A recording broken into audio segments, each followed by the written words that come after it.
冇錯啦，各位朋友，如無年。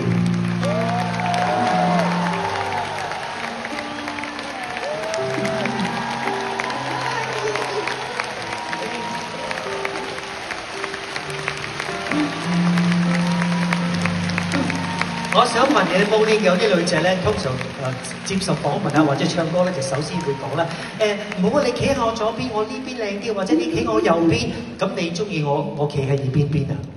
我隨得你啊！哦，即係你兩邊都靚嘅，巴閉啦，哎呀，好啦，好多謝今晚你嘅合埋都係師長人中，我覺得前次個唔會，因為今晚啲錢係我哋做慈善嘅。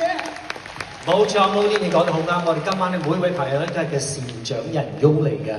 咁好啦，咁我就喺度諗緊啦。Molly 你頭先話都唔係頭先嘅，你最近同我飲茶講話，我其實都好掛住啲觀眾㗎，我又好恨聽佢哋嘅掌聲。不如咁嗱，而家你哋可以做啦，俾住，聽我俾住。我會嗌加油加油，你哋就話如無年。加油加油！你就如無年，一路去到我叫停，你哋停。一叫停咧，咁你就用你最大嘅歡呼聲同埋掌聲俾呢位如無年啦，知唔知啊 ？OK， 我哋嚟啦！嗱，你好渴望啲掌聲同埋啲歡呼聲，你而家欣賞下咯喎，enjoy 下咯喎，好嘛？OK， 準備啦，各位觀眾嚇！加油加油！加油加油！加油加油！加油加油！加油加油！掌聲！歡呼聲！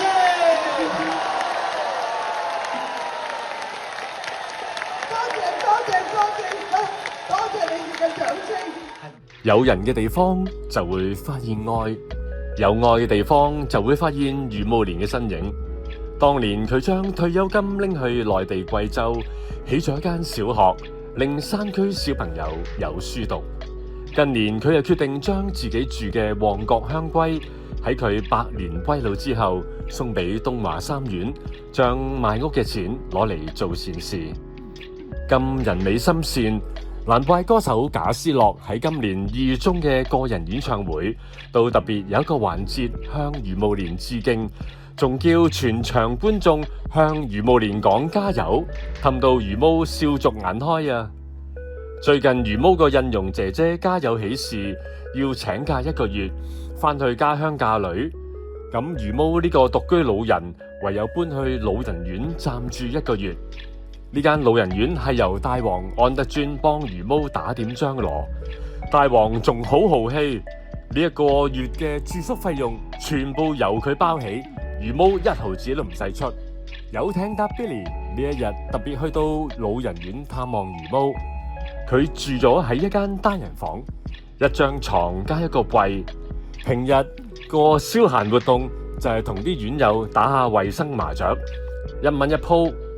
呢一日我探佢嗰陣，見到佢玩咗幾個鐘，總共輸咗15蚊，咁大把啦。不過可以消磨成個下晝都好啊。咁啱今日佢老友黃夏蕙同埋邵音音都好有心，特登嚟探余慕。點知佢哋3個明星一聚首，即刻引嚟好多院友同埋家屬爭相行埋嚟影合照。結果影下傾下，咁啊差唔多，咁啊玩咗1個鐘啦。邵音音同埋黃夏蕙就趕住去另一個上契派對，而余慕蓮都要時候開餐食晚飯啦。睇下佢食啲咩先。因為余慕甩咗好多隻牙，所以老人院特別為佢安排咗紅蘿蔔蓉啦、菜蓉啦，等佢攞嚟撈白粥，嚟到方便入口食嘅。有時間就去有糖水食㗎啦。邊個走啊？隔日可能有糖水食㗎嘛。希望咯。中唔中意食啊？咁樣。我哋再睇下余慕嗰個暖水杯，咦，印咗余慕嘅靚女相喎。原來呢個暖水杯係由工人姐姐好有心咁特登拎去幫佢整嚟到作為呢個驚喜禮物送俾魚毛嘅。咁魚毛同我傾下偈，咁啊提到最近鐘景輝就離開咗啦，陳敏兒又離開咗啦，咁佢都睇得好化，佢話：唉，自己都排緊隊上天堂啦。最大嘅心願就係希望自己可以喺睡夢中離開，咁啊唔使有咩病痛，看透生死，人美心善。今年7月就會度過89歲生日嘅魚毛，祝福你打牌贏多啲，身體健康啲，日日都開心啲。